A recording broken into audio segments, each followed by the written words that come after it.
आजिकाली cervical जंत्रणा किंबा bake जंत्रणा एक साधारण समस्या होइगलानी।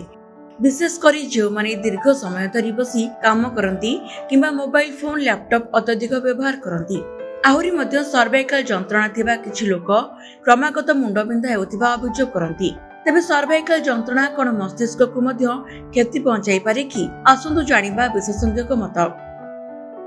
विशेषज्ञ मतरे सर्वाइकल जंत्रणा बेकर हाड़ और डिस्क रे परिवर्तन आनी थाए, जहाँ स्नायु एवं रक्त प्रवाह को प्रभावित करिपारे। सर्वाइकल रोगी माने मुंडबिंधा अनुभव करती कारण बेकरे थिबा स्नायु गुड़िक मस्तिष्क को जाए। जेतेबेले एही स्नायु गुड़िकरे प्रेशर पड़े सेतेबेले सेही चाप मुंड जाए जाइथाए, फଳରେ मुंडबिंधा हुए। किंतु एहा नुहे जे सर्वाइकल समस्या थिबा रोगी मस्तिष्क क्षतिर सम्मुखीन हेबे किंबा अन्य कोनोसी स्नायु रोग विकसित हेबो। किंतु एहा जोगु किछि लक्षण निश्चित भाव में देखा जाई पारे जहाँ मस्तिष्क सहित जड़ित माने हुए।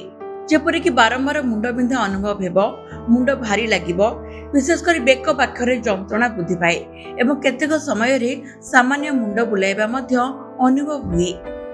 ध्यान रखंतु जदि सर्वाइकल जंत्रणा बढ़े तेबे एहा स्नायु उपरे चाप वृद्धि करि पारे, जहा फଳରେ लगातार मुंडबिंधा एवं माइग्रेन होई पारे। किछि लोकंक क्षेत्र रे एही समस्या अधिक होई पारे। आसंतु जानिबा केउ मानक ठारे एही लक्षण अधिक देखा जाए।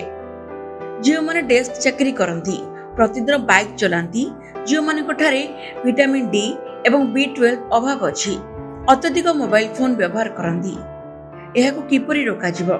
विटामिन डी एवं B12 रे लेवल ठीक रखंतु। जदि आपण डेस्क रे काम करंती तबे प्रति 30 रु 40 मिनिट रो विरति नियंतु। प्रतिदिन हालुका बेक व्यायाम करंतु। स्क्रीन आखि स्तर रे रखंतु। ब्यूरो रिपोर्ट, ओडिशा संवाद।